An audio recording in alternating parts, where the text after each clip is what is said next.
Well, hello again, guys. So we have a bit of a task to do for a friend. I think I mentioned Doug in the past. Good buddy Doug. He made me a good deal, knowing that I needed a 292 for my 81 crew cab project. He gave me an offer that a guy just couldn't refuse, right? He passed along two, let's see, one 216 and one 235.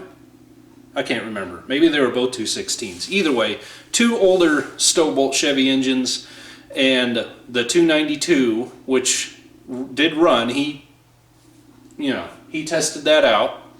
And the fourth engine was this one. And the deal he made was that I would tear down this 235 for him, see if there was anything wrong. If so, off to the machine shop it goes.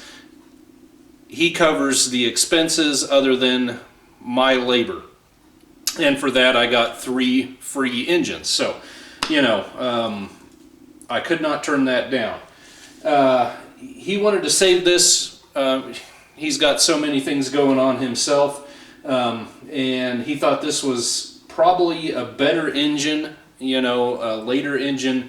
And indeed it is. It is a 3769 716, which is late 50s. I think that number started maybe in 58 on blocks. Yeah, a truck engine. And then the head is a 383 6848, and so that's a matching pair.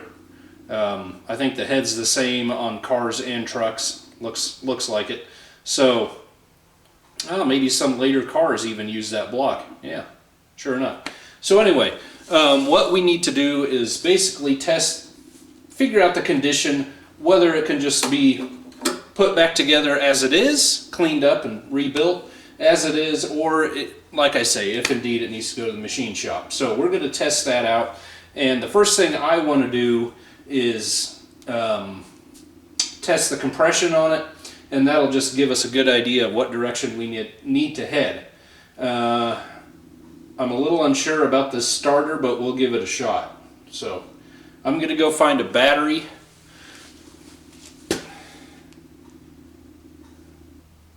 And we'll do this. Alright, now I would presume that someone in decades past did an engine swap with their old 6 volt, possibly model Stovebolt Chevy Babbitt beater. And judging by the fact that this is late 50s, early 60s engine, but we've got the old foot start truck bell housing, that would have been used on a most likely older one. So we'll just see what happens here. Unfortunately, I only have one heavy cable, so I'll use that obviously on the positive side. Got to spread this apart. Yeah, we'll just find out if this starter is going to do the trick. The only free battery I had without taking one out of a vehicle was this big old 6 volt. Spread this open again. Here we go.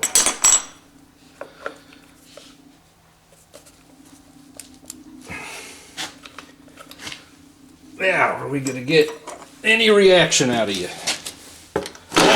Oh, yeah. Make sure we're going to go round and round here.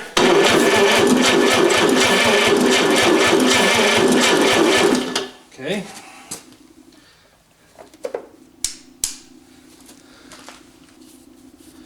Seems like it sounded like there was a cylinder with a bit of not much compression already, but that could be such a wide variety of things. But we would at least know where to start looking. Alright. Got our 0.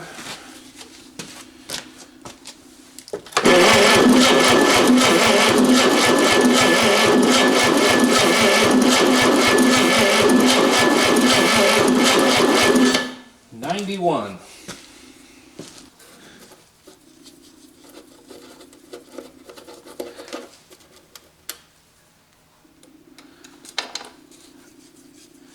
Are these homemade?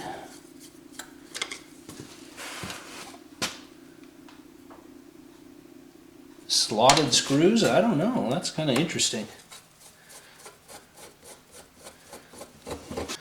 Okay, now we're going to go through and test compression across the board here. I had to charge up my battery because there was still juice in it, but it was low. So let's give it a shot, see what we got.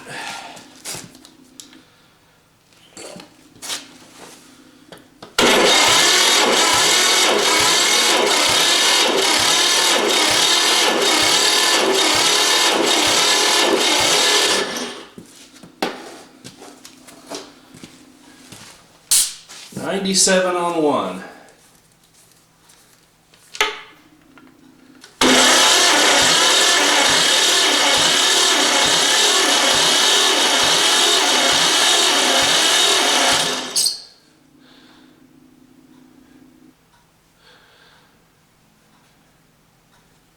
$17. That is an ill wind. I'm not putting any oil down these cylinders. It is what it is. I don't want to make a mess in my shop any more than it is already.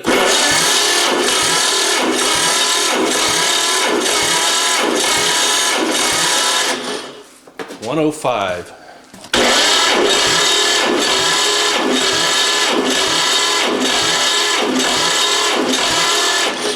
$109.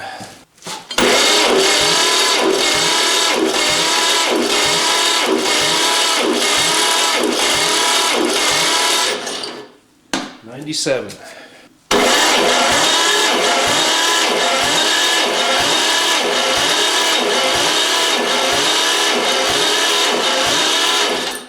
$64.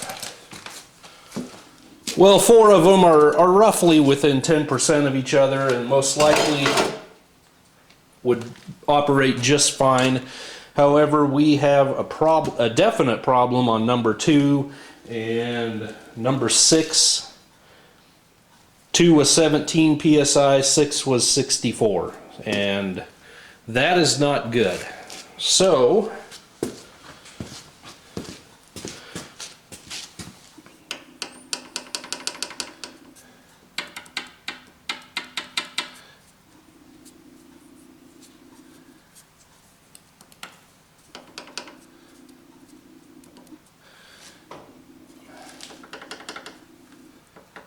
seems like quite a bit of slop on there, but that wouldn't really affect compression. That would affect performance most definitely.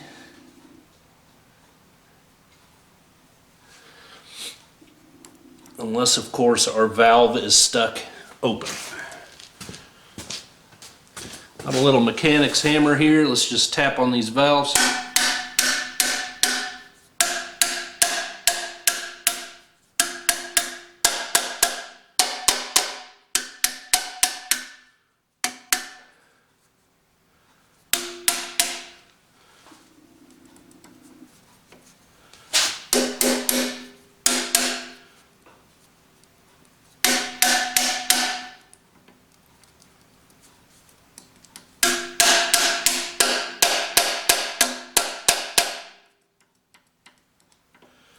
Doesn't feel like it's tightening up the valve train any,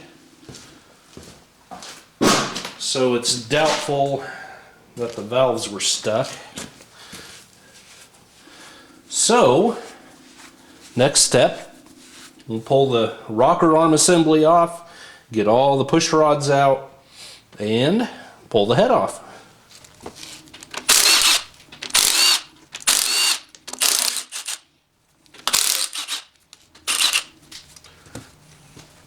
Okay, we want to just kind of keep everything contained as we can. These things kind of like to fall apart, especially in the middle. Make sure all our push rods are loose. Just throw it as an assembly right to the upside down valve cover there.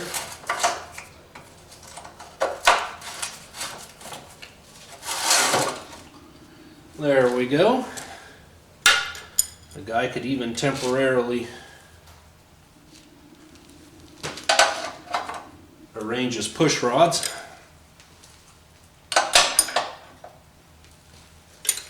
Like so. If you look in there, everything is just beautifully clean. I really don't think this thing had been run long at all before something happened. Something specifically in number 2. You can probably tell on some of these if it was gone through. Certainly, you know, if it has a fresh rebuild, as this would indicate, being so clean, the complete lack of carbon, but yet on the ends of the valve stems we have wear patterns.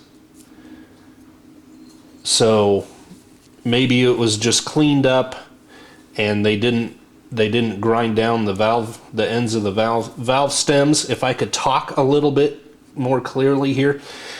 Whatever the case, we're going to find out. I'm hoping for something with an exhaust valve on number 2. Maybe the seats were replaced and something came apart there. We'll find out. I'm hoping for a guy it's not as bad as it should be. Could be. Is. Or it was.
You.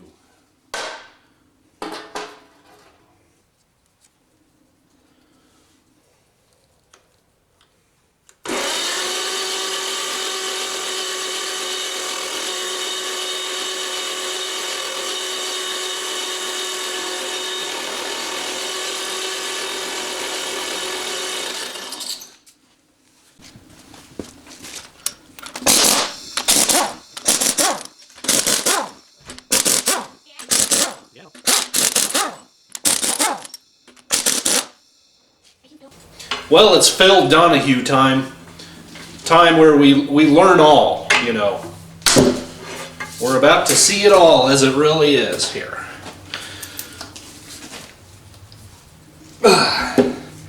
Yeah, new Felpro gasket, looks like.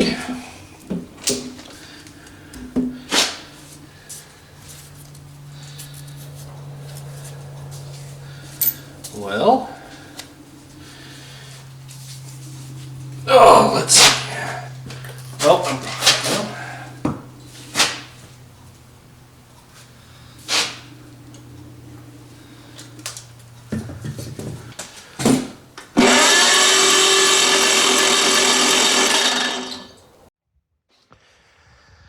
Okay, we're going to take a look at what I'm seeing so far, and unfortunately, it's not too good. We're seeing a lot of odd scuffing. I think some point in this engine's past, it has been rebuilt. We've got numbers on every single piston, but I want you to see the piston to sidewall clearance. Can you see the ring when I shine past? That is, I'll get a feeler gauge. I don't know how we're getting 97 to just over 100 pounds of compression on some of these. Good rings, I guess. I was cleaning around with, in fact, let me pause you and get the air blowgun here.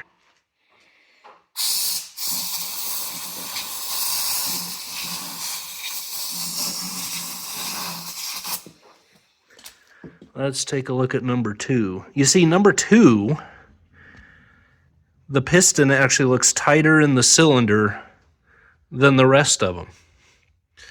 So that's interesting, but it's got a whole bunch of crud built up on the top of the piston. And then number 6, we've clearly had foreign material get in here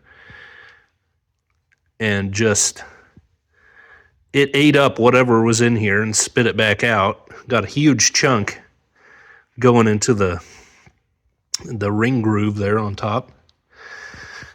So, yeah. Okay, this is the biggest in this set, 26,000. And it goes in between. And that's not even considering the other side yet. I don't think I can quite get the same on the other side, but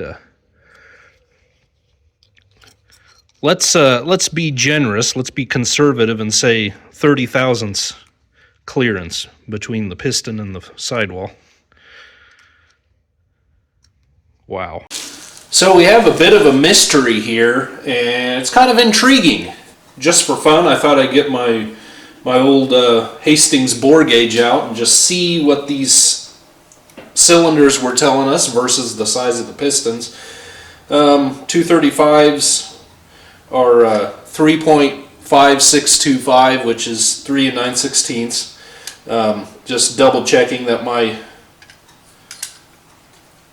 setup gauge here is roughly correct, which it is. So 3 9/16. Slide this guy back out, double check it. And I've got it set to 0 at that measurement. Slide it in, and we're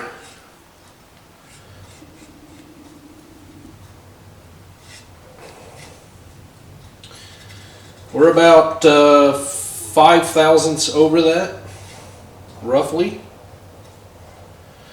So really not that worn out, at least on number 1. There's slight ridge that I can feel. I really need to get under that ridge. There we go. Yeah, still 5 thousandths. However,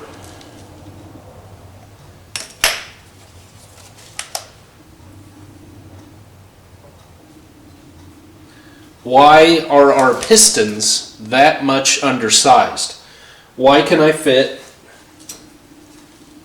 more than 20 thousandths easily between the piston and the cylinder wall? A good tight-fitting, fresh piston and cylinder, you're looking at 2 to 3 thousandths. So we have more than 10 times, at least 10 times, the amount of slop that we should, and only 5 thousandths of that can be accounted for wear in the cylinder. Which means somebody put too small of pistons in this thing. What's a 216? I'm going to go check what a 216 piston measures. I kind of forget right now.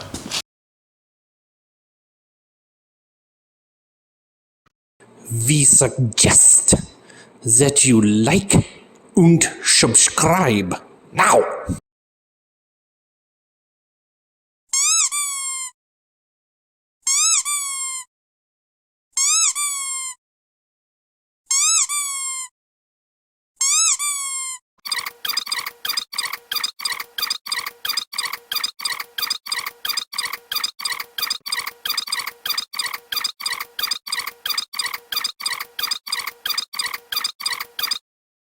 here's my theory, and it's probably not a great one, but a 216 engine, the bore on a stock 216 is 3.5 inches. The stock bore on a 235 is 3 9/16. So you're talking about a 1/16 of an inch difference only between the two. And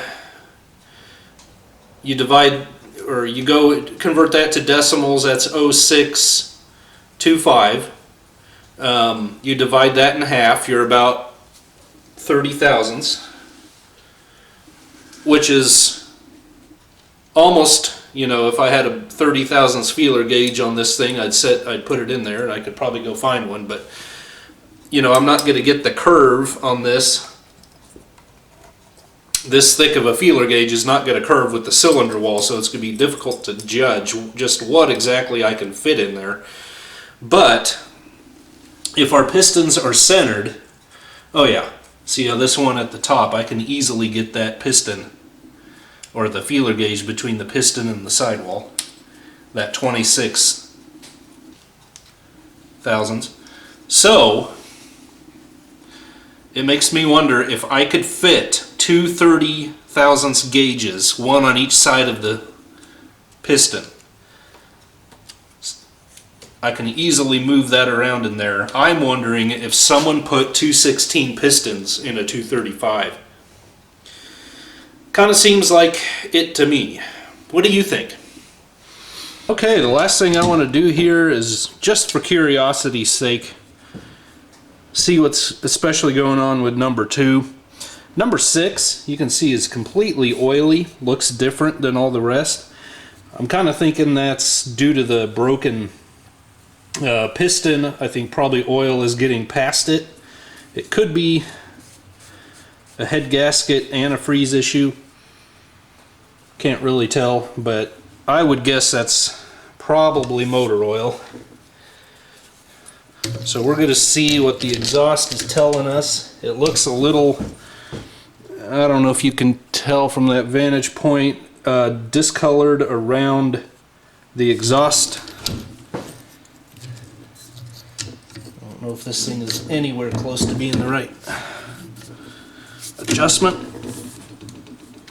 Let's try to back it off a little bit here. There we go. My keeper's out.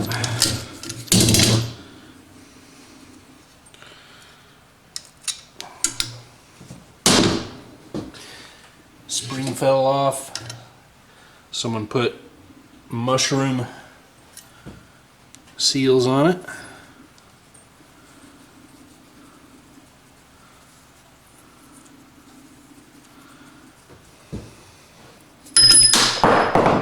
Oh my goodness.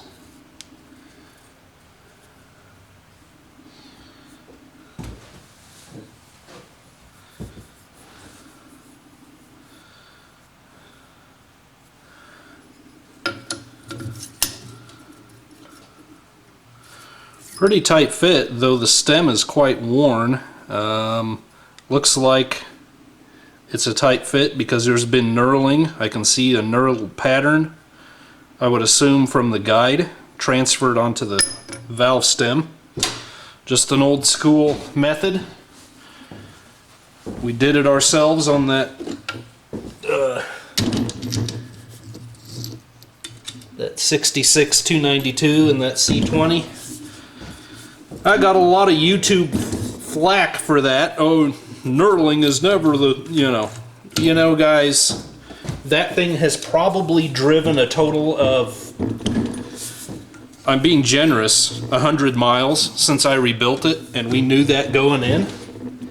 So knurling was the answer versus the time and expense of new guides. You kind of have to know what you're doing for who and who you're doing it for when you do these projects.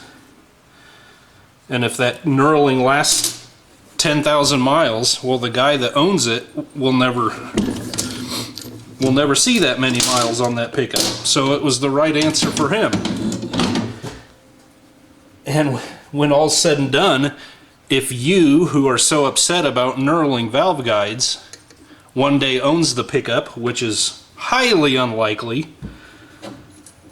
you can go through the time and expense of replacing the guides. It's not a big deal.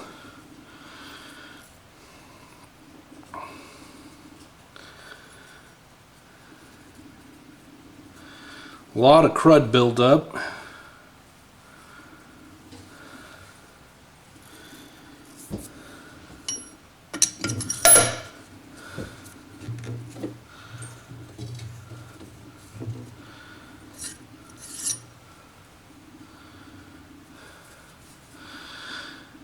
You know, they're not in the greatest shape. I'm not seeing anything obviously burned. So I'm kind of betting it's all in the rings and not on this end.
Not the greatest marker, but not the greatest valves either.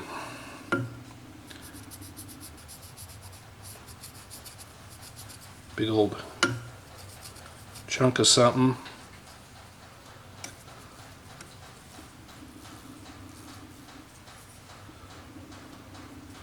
See, that's got like, yeah, that could be part of the problem. This stuff has got carbon buildup seeping over onto the face of the valve. So this thing may not be closing. Oh yeah, that's...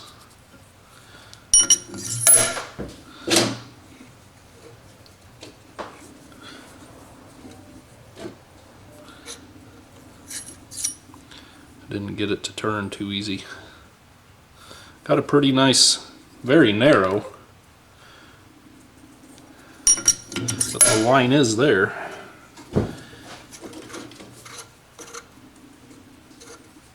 I don't know if I have a good suction cup here. Where did I put that stuff?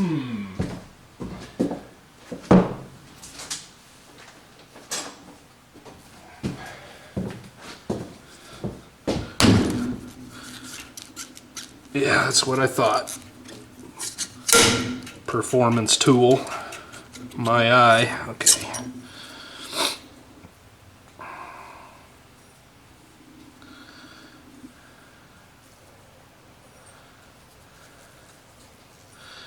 It's got a very narrow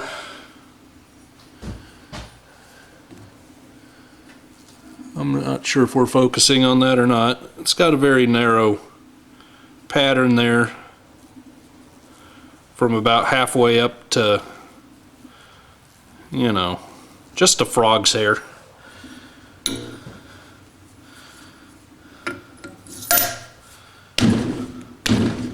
Oh, I didn't clean that one. See, we can turn it anyway. Doesn't matter. We're just messing around at this point.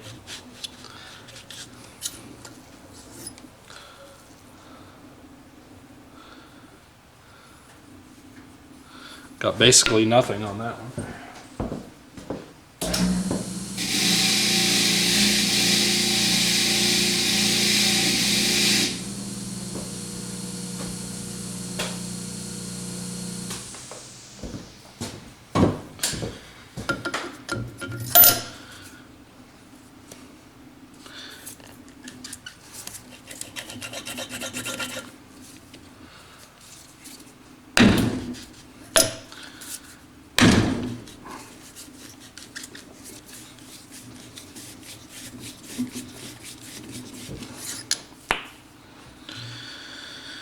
Well,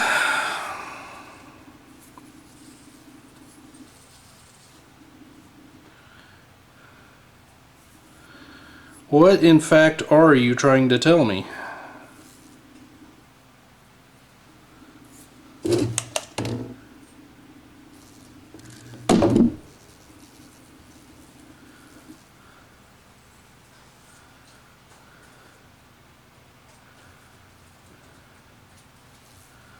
I have, this may be the problem here. And what's that? Oh, it's a hair or something. I thought it was a crack. I am seeing the very narrowest, slimmest of lines. Literally a frog hair now. The finest of frog hairs.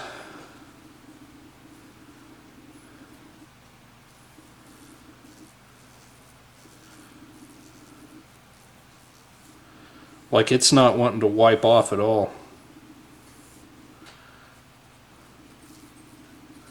So I bet you that valve is our problem. Huh. Interesting. Okay.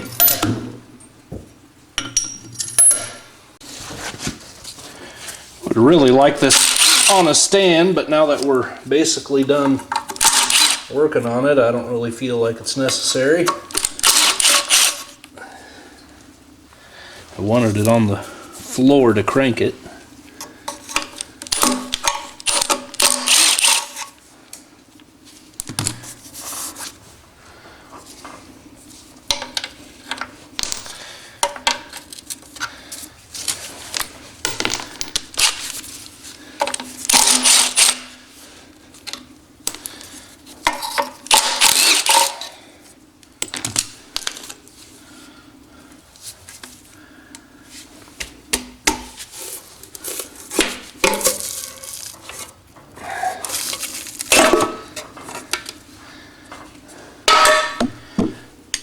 Aluminum gear in there.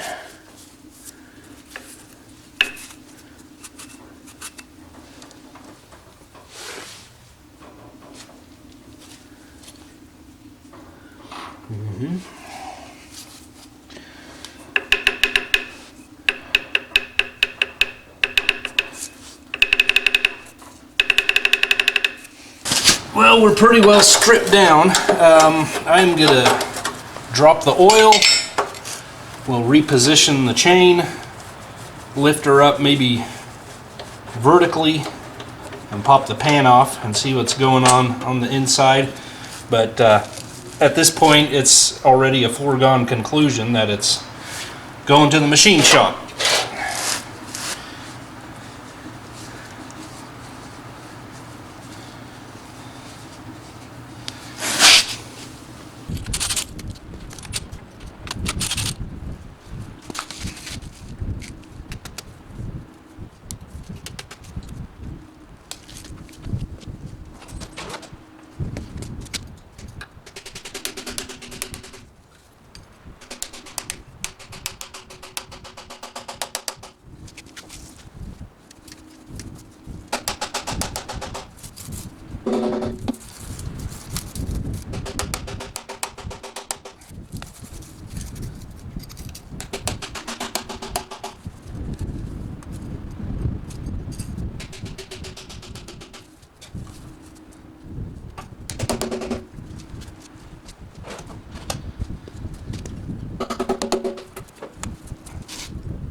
How many of you guys have tumbleweeds moving across your yard, huh?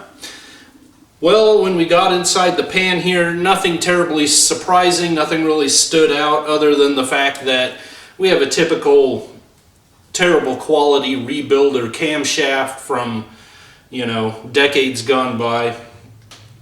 Looks pretty much almost not quite as bad as the one in the 48, but almost. This is pretty much where I like to stop when I know it has to go to the machine shop.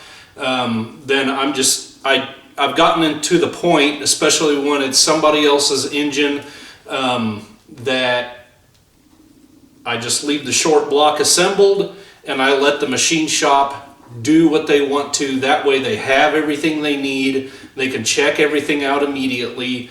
The only other thing I might remove sometime, you know, the oil pump can probably come off and the dipstick tube. Other than that, this is how it's going to go in. So I'm going to take this in, I'm going to take the head in. I have several things at the machine shop already, and I'm just kind of getting a little anxious to get some stuff back. They've been there about half a year already, and I called them the other day, and so basically I have the 235 for the 48 Chevy that's at the other shop, the white one. That is pretty much all done, but the crankshaft grind, this Massey Ferguson sitting here that we're completely going through the engine on it, that crankshaft's at the machine shop, that's waiting on the grind. I also have one of those irrigation motor 292s that I picked up at Elk City, Oklahoma, if you guys remember that video. I took the better of the two and got the number one cylinder re-sleeved, and then everything else got bored. That block I think is waiting on me to be picked up. I'm just waiting for the word go, you know, the starting gun to say crankshafts are done, and then I'll go get all that stuff and we will drop this and the head off. So exciting things. I got to break the news to Doug. Whoever put this motor together, a lot of things were questionable, that's for sure, but their use of sealer is magnificent. I mean, wow, you know. I really hope it wasn't Doug. Doug, was it you? I apologize, man, if it was. I don't think it was. Yeah, everything was well sealed. Inside the oil pan looks great. Very nice and clean, no debris. So I don't know what to say other than that, guys. Thank you so much for spending this time with me. God bless you. We'll see you on the next one. Oh, it's getting harder to stand up.